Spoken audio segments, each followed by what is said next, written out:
This is a killer pill. You know, it's like an assassination, it's poisoning, it's murder. Powerful words from a mother who knows the pain of the fentanyl crisis all too well.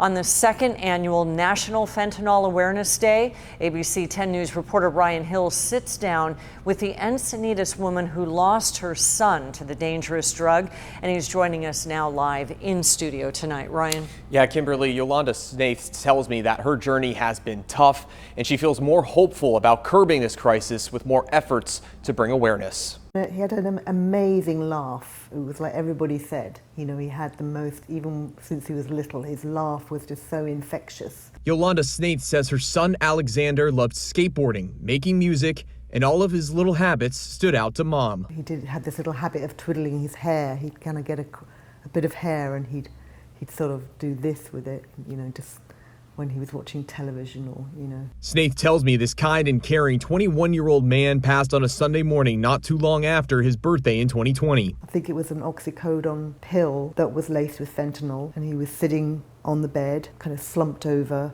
and he'd vomited, and it was just so traumatic. I mean, you know, it was, I've never, ever sort of seen a dead body like that. Alexander's story is one of thousands that have tragically happened in the United States. This is the second year of National Fentanyl Awareness Day being on the calendar. Sometimes, you know, there's enough fentanyl in that one pill to kill, you know, 4 or 5 people. It's that powerful, you know, and they have no idea, which I believe Alexander had no idea what he was taking. You know, he just thought he was taking a sort of an opioid painkiller. After processing her son's tragic death, she wanted to help others. He's really just trying to tell anyone I know and anyone that I can reach what to look for, what all the warning signs that I didn't know, and to carry Narcan and to educate their children. And all of that's now starting to have been happening a lot more, I mean, particularly this year. Another year in fighting against this crisis. This is a killer pill.